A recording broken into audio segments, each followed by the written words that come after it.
It was a Saturday evening, the kind of evening where the house should have felt calm and familiar. But instead it carried a tension I couldn't quite name. The argument began over something ridiculously small, a dirty cup left in the sink. We'd fought before, like every couple does, but this time felt different. It wasn't the usual back and forth filled with frustration, sighs, and attempts to explain ourselves. Her voice carried no warmth, no irritation, not even an ounce of care. It was cold, flat, and final. She looked at me with eyes that once held affection and simply said, "There's the door if you don't like it." At first, I froze, convinced she couldn't possibly mean it. We had been together for 10 years. 10 years of standing by her side through storms neither of us thought we'd survive. Job losses that left us questioning our future. Family problems that weighed us down. Even a long stretch where she fell into depression, and I became her anchor.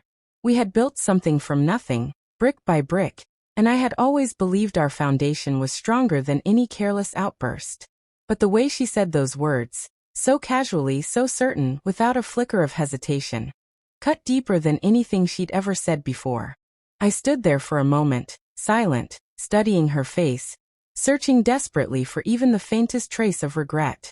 I wanted to see some softness in her expression, some sign that she had spoken out of frustration, and didn't mean it. But she turned away, uninterested, scrolling on her phone as though I was just a shadow in the room. That indifference stung more than shouting ever could. In that instant, something inside me shifted. If I could be dismissed so easily, maybe I had been holding on to something that wasn't really there anymore. Maybe the love I thought we still shared had already slipped away.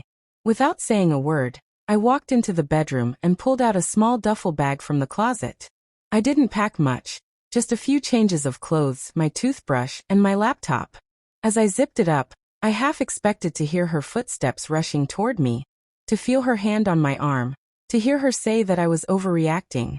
But nothing came. The silence outside that room was heavier than any argument we'd ever had. When I walked back through the hallway and headed toward the front door, she finally looked up, her eyebrows lifting in slight surprise. "Wait, you're actually going?" she asked, her tone more irritated than heartbroken, like I was making a scene. "You told me to leave," I said quietly. "So I am." Her eyes flickered, darting around like she was searching for the right response, but her pride kept her rooted in place. "Fine," she muttered, folding her arms across her chest. "Go ahead. But don't expect me to chase after you." I gave a small nod, more to myself than to her, and opened the door. The sound of it closing, just a soft click, felt heavier than it should have. It was the sound of something ending. That night, I didn't go far. I checked into a cheap hotel, tossing my bag onto the floor and lying on the stiff mattress, staring at the ceiling for hours. My mind replayed the entire evening over and over. Was it really about a cup in the sink? Or had we been quietly unraveling for years, pretending everything was fine because we shared a home and a history? I kept checking my phone, waiting for her name to appear, for her to call or at least send a message. But the screen stayed dark. She didn't reach out. Days passed, and the silence grew heavier. I stayed with a friend while I looked for somewhere temporary.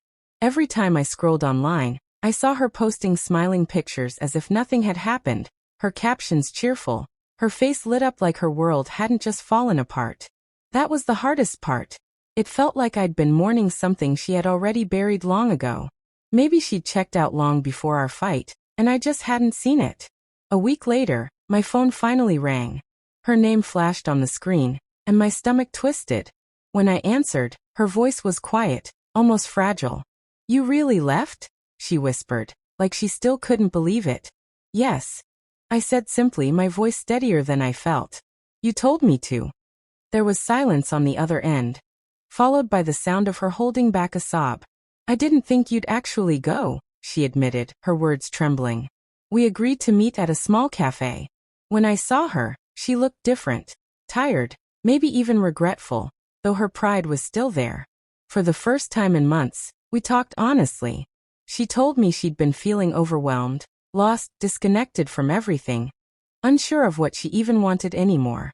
She admitted she hadn't expected me to walk away, that somewhere deep down, she assumed I'd always stay no matter how she treated me. I listened, and then I told her the truth. Respect is something I can't live without. And the moment she told me to leave like it meant nothing, she showed me that she no longer valued me the way she once had. She wiped her eyes, nodding slowly, almost like she was only just beginning to understand.